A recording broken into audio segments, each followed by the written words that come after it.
जंगल तुमको ही तो फैलाना। बटन मेरा गुल दीपक अब तुमको ही चमकाना। एक दिल की आशा टूटी है, एक सांस की उलझन उलझी है। ओ एक सांस की उलझन उलझी है। उलझन को उस सुलझन को तुमको ही तो सुलझाना। उलझन को इस उलझन को कोई तो सुलझाना। देखो हिल न पाए मही, आकाश न डोले जरा कहीं। ओ आकाश न डोले जरा कहीं।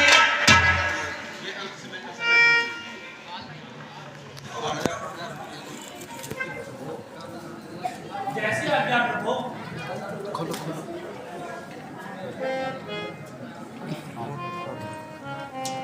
आज्ञा पाकर आपकी जाता हूँ महाराज, आशीर्वाद से आपके पूर्ण हो सबका। लाज आज रखना मेरी, लाज आज रखना मेरी शरणागत प्रतिभा। तेरा ही बल है मुझ में, हे प्रभु दीन दयाल। ये पृथ्वी तुम धैर्य धारण करना। भगवान श्री राम जी धनुष तोड़ने जा रहे हैं, तुम सावधान रहना। ये मेरी आज्ञा है। करिए जी।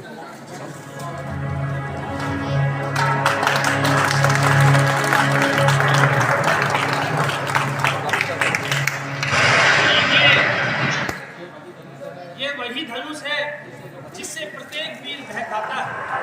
और देखो अब इसका चलना काम ही बाकी है। उठाने के लिए जिसको विवश हर सूर होता है, उसी का देखिए अब किस तरह से। बोले भगवान रामचंद्र की।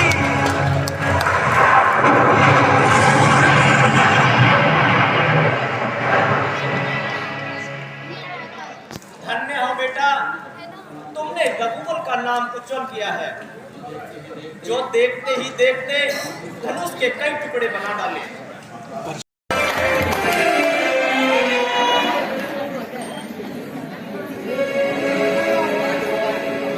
हेलो।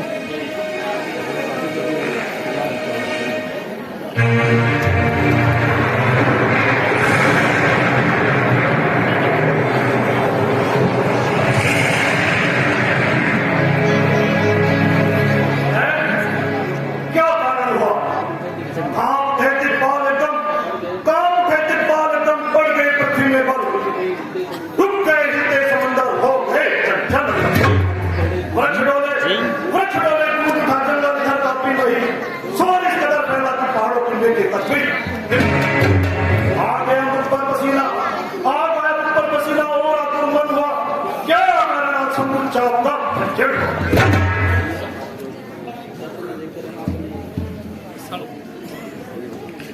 दर्शन देकर आपने किया बड़ा उपकार, शीश नवाओं चरणों में विनय करूं हर बार। कृपा दृष्टि से हो गए पूर्ण हमारे काज, स्वामी को सीता करो हाथ जोड़ प्रणाम। दूर रहे तुझसे सदा, दूर रहे तुझसे सदा द्वेष भाव और राग, सोम लेगा पर जगत में होवे अनंत।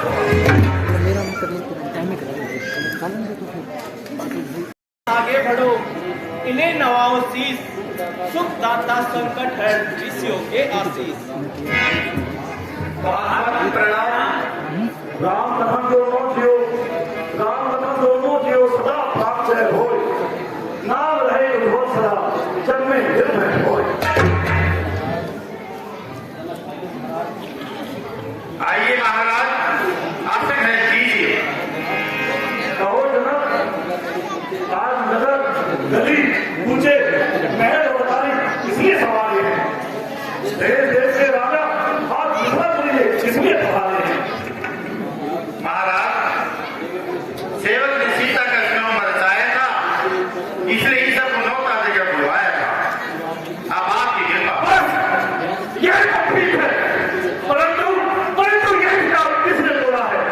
शंकर की पवित्र कमान पर, शंकर की पवित्र कमान पर किस दुष्ट के हाथ छोड़ा है? और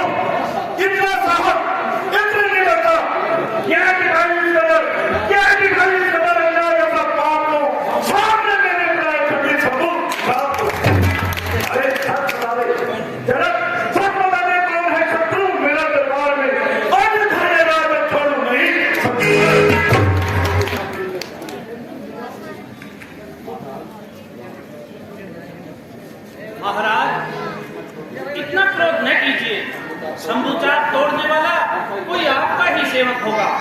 सेवक? कौन सेवक? किसका सेवक? शंभुचाप तोड़ने वाला और मेरा सेवक? अरे सेवक वह है जिसका सेवा ही जीवन है, जो पहली का काम करेगा इस फंसेगा।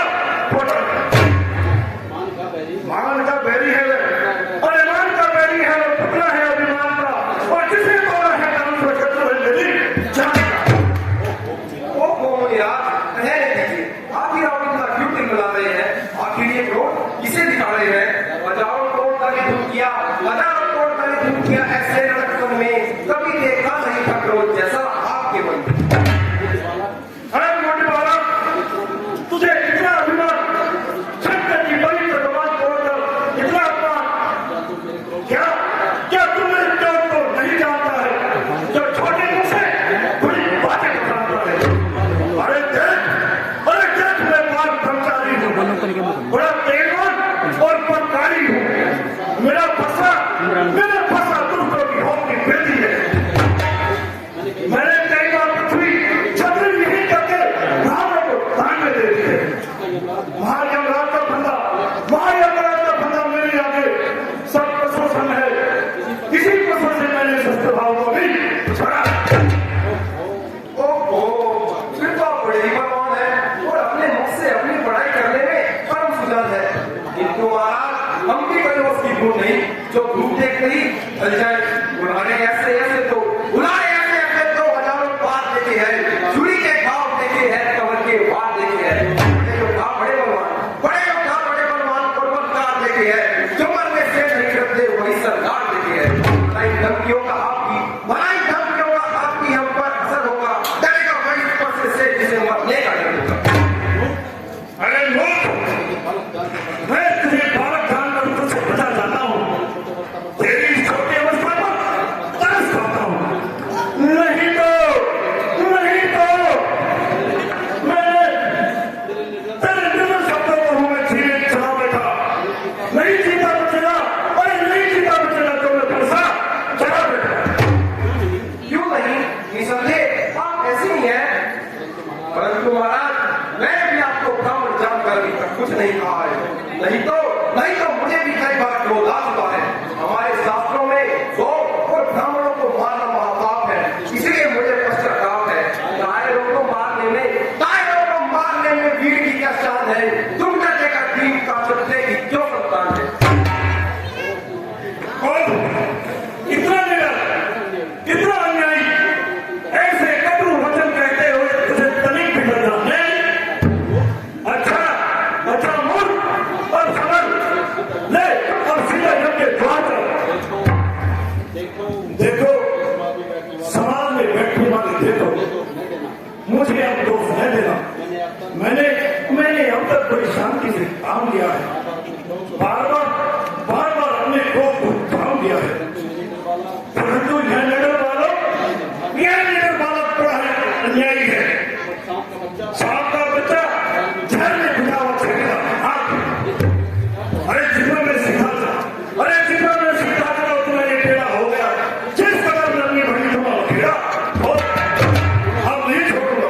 अरे अब नहीं छोड़ूंगा मैं पिता इसे संसार में क्रोध की धारा और सबसे की धारा। तो बार किसे सुनाते हैं?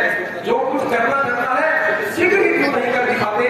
क्या किसी की सम्मति लेनी है ऐसे काम में? कर दिखाओ, बस नहीं पड़ता लगेगा नाम में। रसूल नहीं कहलाते हैं जो अपना पठान करे, वह काम नहीं कर सकते हैं जो बातों का रोजगार करे। कठोर बालक फिर वही कठोर वचन बोलकर चले हुए तो और चलाता है। अरे मूर्ख, आप अपने आप अपना दर क्यों बढ़ाता है? क्या तुझे संसार में जीवन तुम्हारी हो गया? मूर्ख बच्चा है, क्या तुझे जीवन भारी हो गया?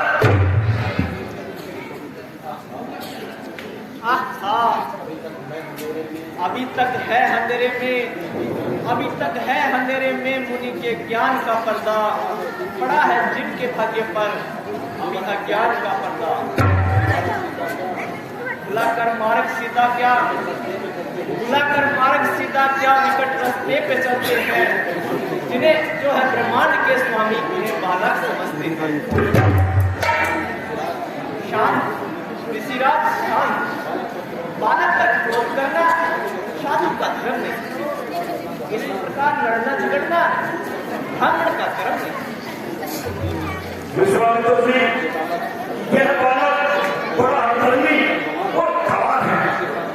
इसके साथ लड़ाई करना ऐसा ही है जैसे निषेधे सर्प के बच्चे के साथ व्यवहार करना।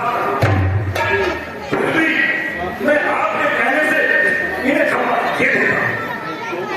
क्यों महाराज, क्या इतनी जल्दी क्रोध शांत हो गया? ओहो, कैसे बोले हुई है? नहीं रखेगा, कैसी की तरह चलने वाली जवान को पर नहीं रखेगा। अरे मोर क्या मुखा दिखाकर मेरे क्रोध को चला रहा है। अरे दूर करने चला, अरे दूर करने लगा, फिर वही बकवास। इस संकट का तुम्हें उसे मिलेगा। क्या बरसने वाले बादल भी बरसते हैं? बात में जो रोशनी होते हैं बस वही लगते हैं। बस स्वामी जी आपकी देखी सब करना कुछ नहीं करने को है। क्या बोला? फिर अमृत में विष घोला। अरे मोर, तू मेरे क्रोध की अग्नि को और अधिक है। यदि अपनी रक्षा चाहता है तो मेरे सामने से दूर होगा, नहीं तो मेरे इस भीषण लोहे ने स्वर्ग की नदी बहाली है। ये सारी भूमि को कई बार रानी कर छतरानी रात बना दी है। मरके भूमि की तरह तुझको मिटा दूं तो सही, काल को बाप के बदले में मिला दूं तो सही। महात्मा शांति कीजिए, बच्चों की बातों पर ध्यान न दीजिए। हमको बालक है कि गुस्से से डराओ स्वामी, भूल जाए तो हमें राह दिखाओ स्वामी। राम, तेरा भाई का कठोर और काला है, शरीर से गोरा किंतु अंदर से काला है। मानो सोने के बाद हमें विष रहा हो। महाराज, ऐसा मैंने आपको क्या कह दिया? आप तो व्यक्ति क्रोधित होने लगे। यदि यह बोलना और बंदा रोज टूट गया तो रोने लगे। अच्छा, यदि आपको इसके टूटने का इतना ही मालूम है तो एक काम कीजिए, किसी अच्छे से कलाकार को बुलाकर इसे बुलवा लीजिए।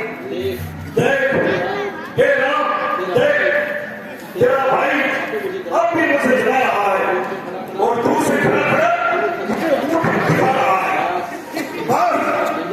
बस अब नहीं रहा जाता। इतना अपमान अब नहीं सहा जाता। ले अपने बालक और सावधान हो और जिनके द्वारा मुझे तैयार होगा। अपनी मेरे हृदय संवादी बताए अपराधी के वास्ते है उठानी। कह चुका हूं बहुत कुछ अपने से निकल चल दरबार का टुकड़ा लोग के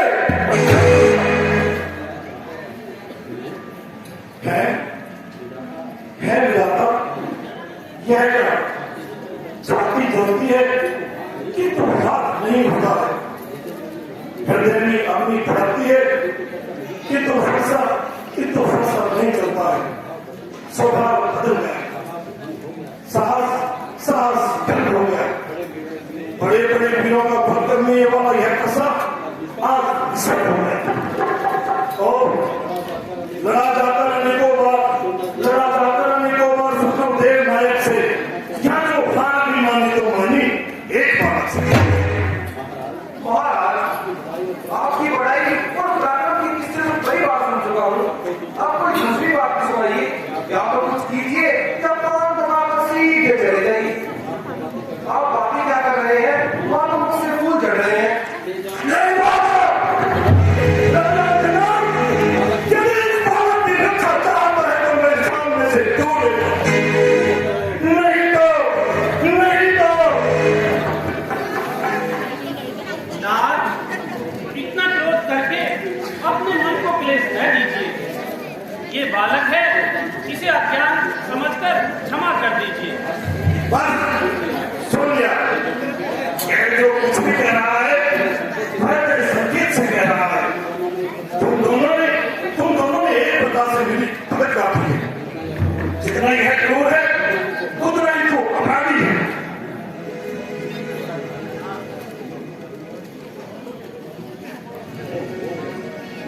ओहो, मुनि का क्रोध बढ़ता ही जा रहा है। यदि इस अग्नि पर पानी न डाला गया तो फिर इसको शांत करना मुश्किल हो जाएगा।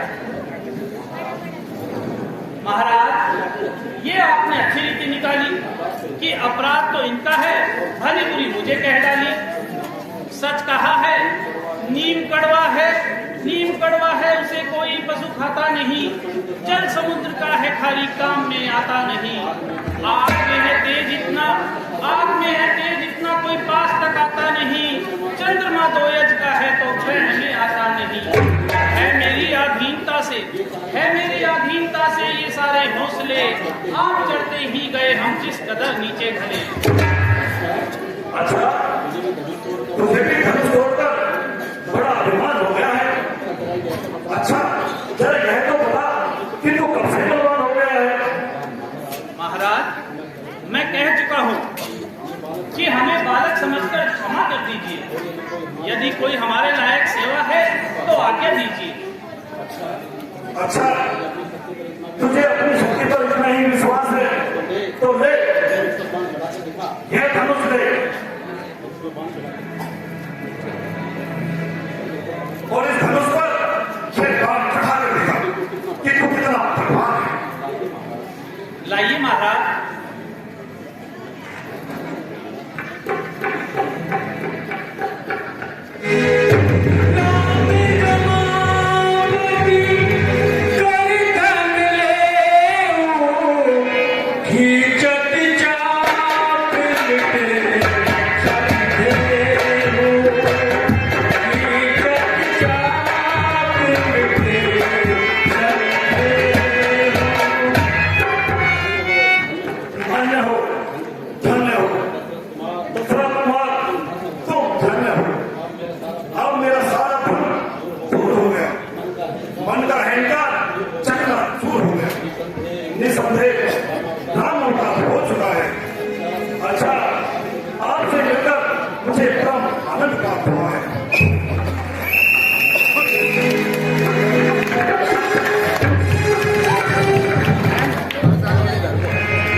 बहुत ही बढ़िया।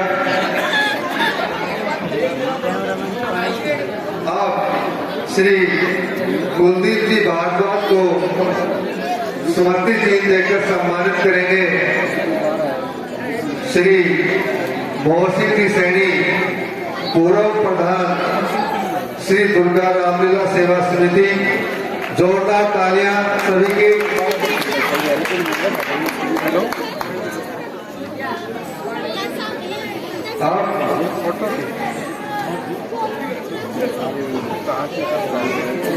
बिल्कुल घर से तैयार है। आपको सुंदर से सुंदर लीला दिखाई जाएगी। आपका सहयोग, आपका स्नेह, आपका प्यार इस प्रकार बना रहे। जब तक पर्दा उठे, एक बार मैं दाताओं की सूची आपके सामने। हम सबके लिए बहुत ही खुशी की बात है कि आज के हमारे मुख्य अतिथि महोदय परम आदरणीय श्री राजेश कुमार जी मेहता लीला को प्रभु के चरणों में बहुत बड़ी धनराशि 11,000 रुपए देते हैं। आप इनका बहुत बहुत धन्यवाद करते हैं, आभार प्रकट करते हैं। 11,000 रुपए लीला को देते हैं। प्रभु इन पर कृपा बनाए रखें, दिन दुगनी रात चौगनी तरक्की करें, ऐसी हम भगवान से प्रार्थना करते हैं। 150 रुपए श्री दूरीचंद सन्नोफ श्री रामलीलाल स्वामी निवास नगर से लीला को देते हैं। बहुत बहुत धन्यवाद श्री दूरीचंद जी का।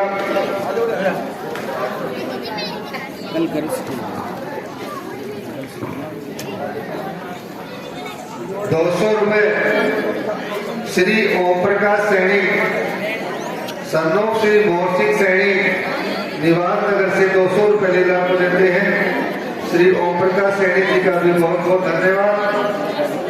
श्री महावीर प्रसाद सैनी सन्नोफ श्री रामनिवास सैनी 500 रुपए लीला को देते हैं। श्री महावीर प्रसाद सैनी जी का भी बहुत बहुत धन्यवाद। 500 रुपए लीला को देते हैं। 1100 रुपए श्री रामदास जी सैनी फॉरेस्टर साहब निवास नगर से 1100 रुपए लीला को देते हैं। श्री रामदास जी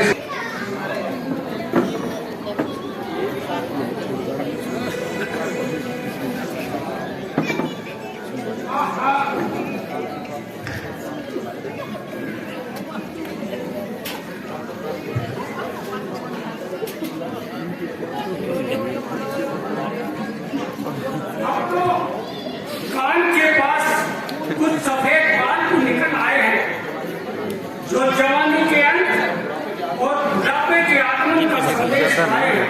अंत होना चाहते हैं, अंत होना चाहते हैं। अब मेरे जीवन के दिन कह रहा मुझसे बुढ़ापा काल की घड़ियों को बुझ गया दीपक तो फिर बुझ गया दीपक तो फिर होगी कहां से रोशनी। क्या भरोसा शोभन जैसी है जगत की जिंदगी। मानव जीवन मात्र क्षण मात्र का ढलती हुई छाया है। नदी के किनारे का एक वृक्ष है जो न जाने चलता जल का वेग आने पर कब गिर पड़ी। रेत की दीवार है, कौन कह सकता है कि भूचाल की टक्कर से कब उखड़ पड़े। एक छकोला है पवन का, एक छकोला है पवन का बुलबुला जुलता टिमटिमाता साथ दिया है जीवन इस संसार का।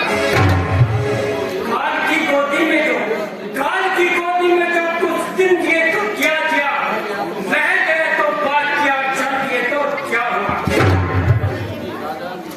राजन, आप विचारों की उलझन में क्यों पड़ रहे हो? सब प्रकार से सुख शांति होते हुए भी इतनी निराशाजनक बातें इसलिए कर रहे हो? महाराज, युवा अवस्था के चाव, मन की उमंगे और हृदय के अनुसार सब मध्यम पड़ते जा रहे हैं। बुढ़ापे के चीने और मृत्यु के दृश्य स्पष्ट रूप से दृष्टि में आ रहे हैं।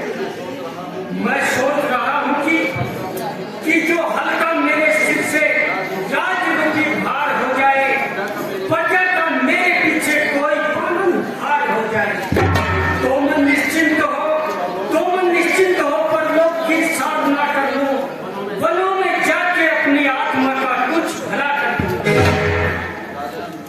राजन, आपका मन पवित्र है और इसमें जो अभिलाषाएं जन्म लेती हैं वे भी पवित्र ही हैं। वास्तव में यह विचार बड़ा ही उत्तम है। आपको अपना अगर अवश्य ही बनाना चाहिए। सुनिए महाराज, राम मेरे दुलारे हैं जो कुटुंब प्रजा शत्रु और मित्र सभी को प्यारे हैं। यदि आप राम को युवराज बनाएं और उसके सिर पे मुकुट पहनाएं तो मेरे मन की समस्त चिंताओं को मिटाएं। ऐसे पवित्र कार्य में विघ्न रह दीजिए, परंतु मुहूर्त देखकर इसकी घोषणा करा दीजिए। राजन, इस कार्य के लिए कल का दिन बड़ा ही उत्तम है, इसलिए समस्त तीर्थों का जल मंगवाओ और फूल, चंदन, केसर आदि एकत्रित करवाकर सभी तैयारियां पूरी कराओ। मंत्री जी शीघ्र ही सारा प्रबंध करा दो। राजमहल दरबार को सजाओ। नगर में मुनादी करा दो कि सारी प्रजा आनंद मंगल गाए और अपने अपने घर को सजाए। प्रत्येक घर में दीपावली मनाई जाए। भिखारियों को दान दिया जाए।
बोल दिया था ना।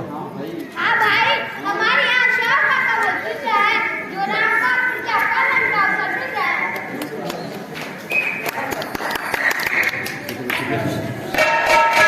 शांत रखते हैं तो सुन जाएगा।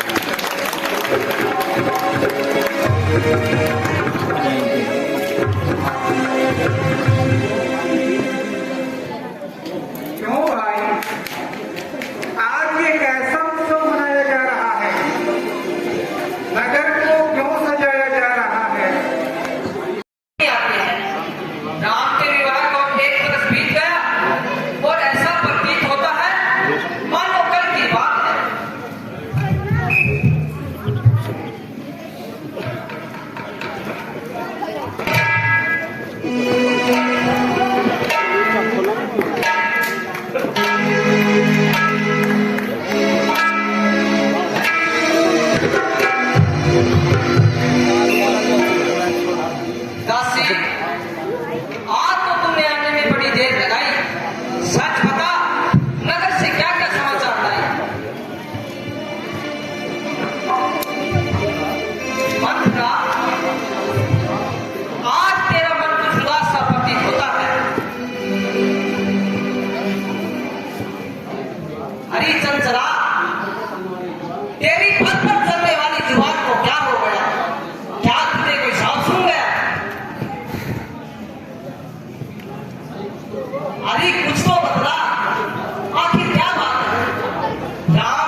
कुशल से है, राज दरबार में तो शांति है, आज तुम मौन क्यों हो रही है? मौन न हो तो क्या करूं महारानी जो, तुम्हारे सर्वनाश को देखकर मेरे मन में बड़ा दुख होता है। महारानी जो, क्या तुम्हें नगरी की शोभा दिखाई नहीं देती? क्या तुम्हें घर घर में ढोल सुनाई नहीं देते? कमर बांधी है राजा ने, कमर बांधी है राजा ने, तुम्हारे ही मिटाने पर खुलेगा भेद सारा समय के बीच चलने पर। क्यों, ऐसा क्या समाचार है? महारानी जी, क्या तुम्हें मालूम नहीं, कल राम को राजा बनाया जा रहा है। राजा? मंत्रा, क्या तू सच कहती है? क्या वास्तव में कल राम को सिंहासन पर बैठाया जाएगा? हाँ, बिल्कुल सच कहती है।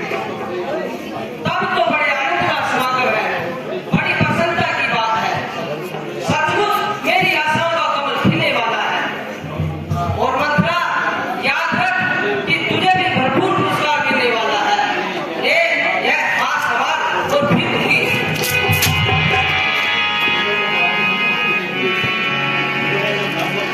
खुले हैं भाग्य हम सबके, खुले हैं भाग्य हम सबके, घड़ी जो आज आई है, तुझे कहना था हे दासी, बधाई है, बधाई है।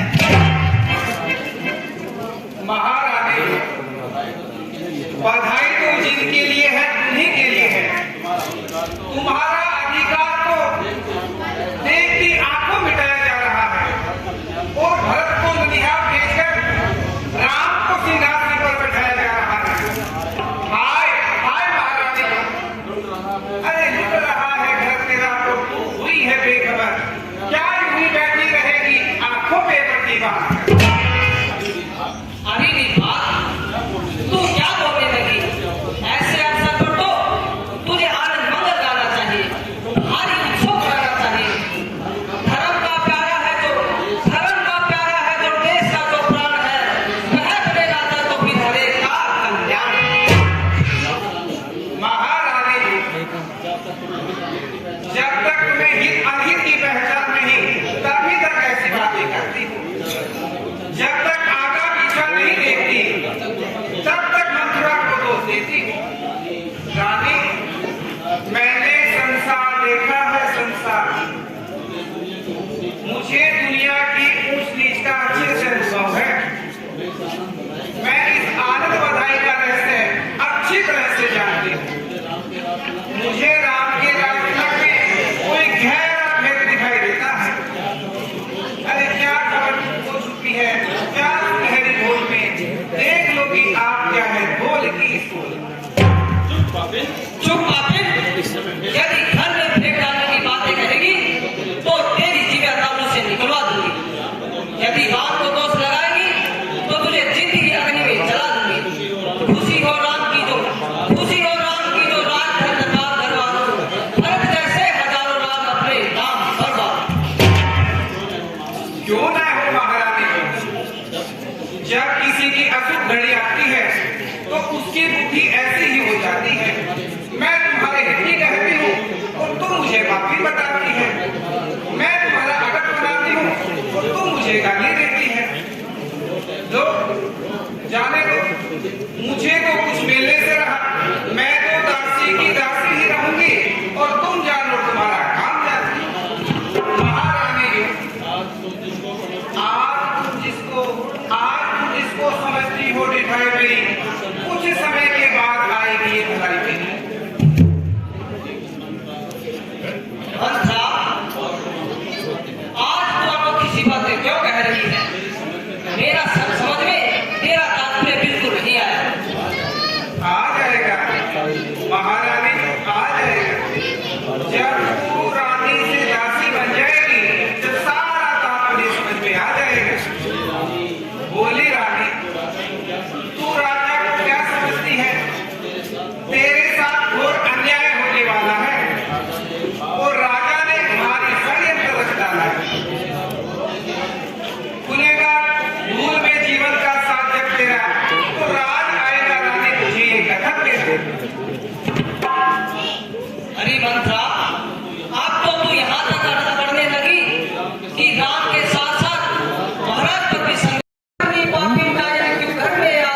है, DND चल रहा है, सूरज पर मिट्टी डाले अमृत में जहर मिलाती है। दुष्टा इतना तो समझ जरा, दुष्टा इतना तो समझ जरा किस कुल का भोजन करती है, उस कुल को ही है दुर्भागी तू नष्ट कराना चाहती है। बोली रानी नादान लगा, आंखों पर मेरी कान लगा, पानी के अंदर पाँव में छाती में अपनी बाढ़ लगा। दुश्मन को अपनी चालों में अफसोस मुझे फिर होश में आ, यह प्यार नहीं है धोखा है, रानी रानी तू होश में आ। क्या कहती है निर्दय बता, महाराज तो मन से प्यारी हूँ, उनके कारण ही सुख वैभव और राज भोग अधिकारी हूँ। जिस राम को दोष लगाती है तू, जिस राम को दोष लगाती है वह इन नैनों का तारा है, एक जान है वह सौ जानों की प्राणों से मुझको प्यारा है।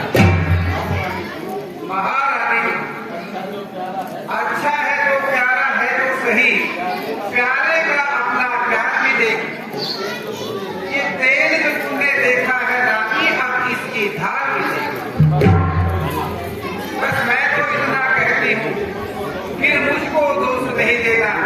बूढ़ी मंथा निर्दोष हुई, अब करना कर दे। दासी कैसी बातें कहती, कुछ समझ नहीं कुछ ज्ञान नहीं, मन बैठी ऐसी मूर्ख क्यों तो अनहित हित की पहचान नहीं। जब पति पुत्र से प्रेम नहीं तो फिर जग में क्या रखा है, उनके दम में उनके ही दम में दुनिया है, उनके सुख में ही दुनिया है। हाँ दुनिया है, यह दुनिया है, यह स्वार्थ की सारी दुनिया है स्वार्थ के भाई पुत्रवती, सबके स्वार्थ की माया है। जो स्वार्थ नहीं तो कुछ भी नहीं, सारी ममता मुझ देती है। इस स्वार्थ की अंधी दुनिया में दूसरों स्वार्थ ही रहती है। अच्छा मंत्रा आगे को आ, अच्छा मंत्रा आगे को आ, बतला इसमें क्या हली है, जो भरत सोई राम भी है दोनों में कौन नसानी है। एक आंख की दोनों पुतली है, एक आंख की दोनों पुतली है, एक दिन की दोनों आशा है, एक ही घर के दोनों दीपक है, एक वृक्ष की दोनों शाखा है। रानी जो होनी है होनी होकर रह जाएगी, लेकिन तू मेरी बातों पर सिर पीट पीट पछताएगी। ये राम तो तेरा प्यारा है और पुत्र लाल का बेटा है, वही तुमको गाली देगा जो तुझको माता कहता है। हाँ मंत्रा, यह बात तो कुछ मन को लगती है, स्वार्थ के वश होकर नित नए रंग बदलती है। महारानी यही तो मेरा तात्पर्य है। राज्य मिलने से पहले जो दशा राम की है वह बाद में कदापि नहीं रहेगी। देख लेना, अपमान के बदले सम्मान के बदले अपमान का कष्ट है। परंतु इसमें महाराज का क्या दोष है? महारानी यदि धोखा नहीं तो भरत की अनुपस्थिति में ही राम को राज्य पूछा जा रहा है। ऐसे महान कार्य के लिए घर का ही पुण्य किया जा रहा है। हाँ ठीक है, तेरा विचार बिल्कुल ठीक है, किंतु इस समस्या को सुलझाना भी तो आसान नहीं। महारानी आसान और बिल्कुल आसान वह कैसे? बता, जल्दी बता, जो तू कुछ कहेगी मैं वही करूंगी।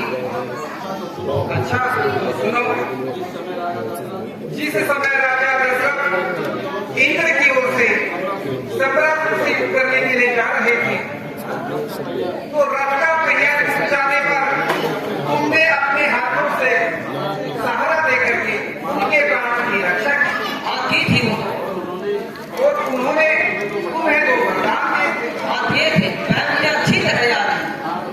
हाँ ठीक है, वे सारा वरदान तुम्हें अच्छी तरह से याद है और दोनों उन्हीं वरों को अपने हाथ एक में भरत को राज्य, दूसरे में राम को 14 वर्ष का वनवास।